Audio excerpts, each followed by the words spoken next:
It's one of the most drastic and deadly life changes a person can make, to renounce your Islamic religion in favor of Christianity. But that's exactly what Zach Gariba did, and he's here to tell us why. Zach, welcome to Full Circle. Thank you. Thank you very much. It's good to have you. Now, okay, let's start at the beginning, because you were raised from childhood to become a Muslim imam. In fact, your parents put you on that path. Let's talk about your childhood. Well, I was raised as a Muslim. I was trained as a Muslim.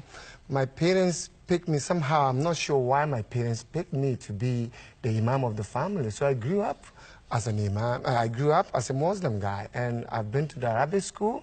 I learned how to read and write the Arabic language.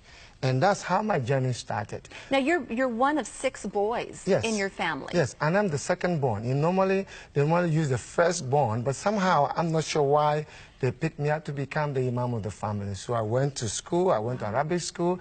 Actually, when I grew up, I was the oldest in my class because I studied English later on, but I studied the Arabic language and the culture and to become imam at the early age. And you came from a family of imams, right? Was Yes. your father and your grandfather an imam? No, my grandfather was one, but my dad wasn't.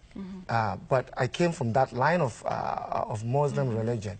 So anyway, I became a Muslim. I trained to become a Muslim imam, and I was growing up. And then... Zach, sorry, give us context. What is an imam? Like, what would you be doing as an imam, as a leader? An imam is somebody who has his own mosque, has a follower, just like a pastor has his own follower. It's just like a church, but we call it a mosque. And they have their own followers. And that's what an imam does. Imam does almost the same thing like pastors do. But since I was trained to become an imam, I went to a place called Nigeria. So I went to Nigeria and I became an imam of this particular mosque. And I loved what I was doing. I was enjoying what I was doing. I met these Christian friends. I have no idea who these Christian guys were, but I met these Christian friends, and we started talking. They brought their Bible. I brought my Quran, and I started debating with them. I started arguing with them. I started to tell them that, you know what, the Bible is, the Quran is much stronger than the Bible.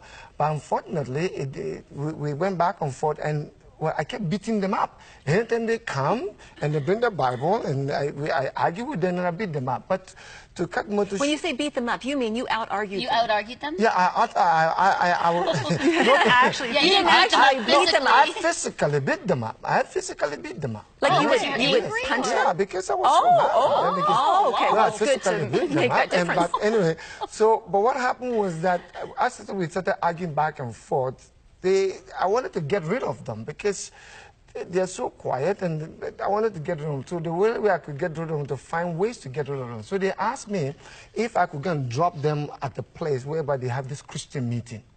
And just go and drop them. I said, well, if that's what you want me to do, I'll do that.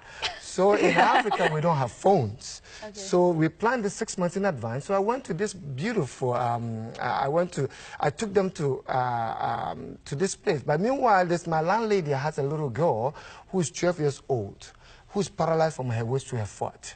So on that day, since I have no choice, I carried her with me to the stadium. So you're babysitting this little girl, and you forgot you were supposed to drive them, so you had to take her with you to drive them to the meeting. You got your Christian, quiet friends and a little 12-year-old girl who's paralyzed. Who's paralyzed from her waist to her foot. In your car. Yeah. Going to a big stadium where somebody was speaking at this place, just to go and drop them. So I got to this stadium, and I parked at the back of the stadium, but meanwhile, in the back of the stadium, there's a speaker facing me. And this guy and the speaker was saying, Jesus, Jesus.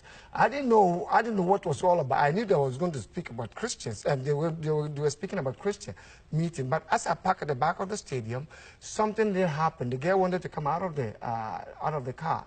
Now, you were stuck there. You wanted to just leave. That's right. But you were surrounded by cars. So because I parked the car, and I wanted to find somebody who could give me the direction.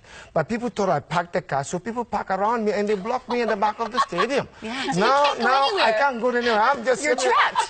And more of us. That's the key of what to do. Pack everybody in, lock them in, trap them in. I think the problem was because I'm the imam in that neighborhood, everybody knew me. So I'm nervous now. I didn't want them to know that I'm in this Christian meeting. So I've been trying to hide my face. But the problem is, this girl, it was so hot, but this girl wanted to walk on the stage, walk to this bench.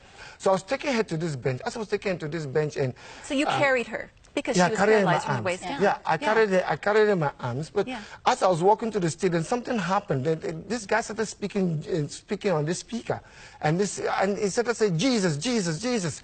But I would try to close my ears. It's not working. But as I was walking faster, this girl's leg moved. And I'm saying, oh, wait a minute. Her legs moved. Yeah. And I said, well, wait a minute. This is voodoo. This is witchcraft. Yeah. But what happened was that then suddenly, the more this guy said Jesus, the less his dangling. Wow. And then I got nervous, and she said to me, I want to walk. I said, no, you can't.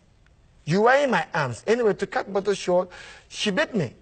Because she wanted to get down. You were not putting her down. I have the scar here. She bit me, and I slammed her to the floor. But right in the naked of my eyes, I saw this girl walking. And was she paralyzed from birth? Yes. And I'm saying, how could somebody mention Jesus' name and a girl will completely be healed? So that was then I started looking for what is this? There's something has to be with this. Somebody mentioned Jesus' name alone. So anyway, I went home on that day, met her parents, and went to the mosque on that day. As I was at the mosque, somehow, I'm not sure what happened. I was leading my Maghrib, I was leading the prayer, and then suddenly, these words came out of my mouth. I don't know where it came from. Instead of me to say Muhammad sallallahu alaihi wasallam, I said Jesus Christ of Nazareth, right in the middle of the mosque. And how many men are around you? Lots of people. So what happened? Was it just like a... I mean, and you know, the speakers are behind the stadium. And behind the mosque, so the whole place could hear it. Wow. And I got nervous, and they kicked me out. They wanted to kill me. They just walked right up to you and just said, you're out. Yeah. They wanted to kill me. Yes. Yeah. And that is the beginning of my problems.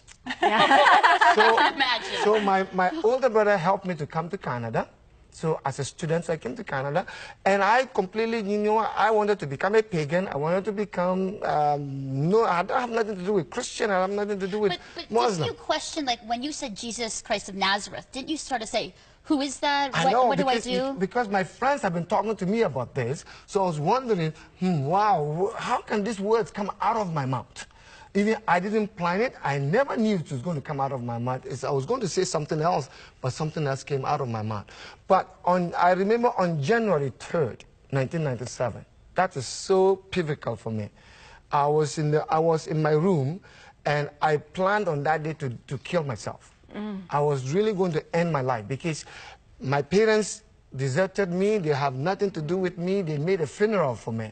Everything was just crashing down. So on January 3rd, I planned to kill myself.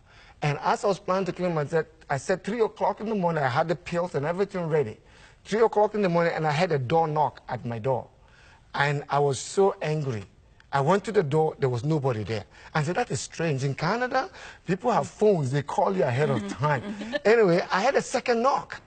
And I went there, and the third then, and I said, you know what, maybe the person is going to knock the third. And so I started thumping my foot so that the person would think I'm walking back to the bed. But I stood there, and I heard this knock, bang, bang, bang. And I opened the door, and I heard this voice that I've never heard in my life. It says, your mother and father forsake you, I'll be there for you. And I look around, and I said, oh, now I'm hearing voices. Who is this? Who is this guy? He said, I am Jesus. Now I'm calling you to do something else. I said, wait a minute. I mentioned Jesus Christ of Nazareth in the mosque. I got myself into trouble. I don't want to have anything to do with you. He said, I am the God of Abraham, Isaac, and Jacob. I'm ready to help you. And that was the beginning of my life. Wow. That's incredible. Amazing. Okay. Now we're going to take a quick break, and when we come back, Zach will tell us what life is like now and why he says he is ruined for the ordinary. Stay with us.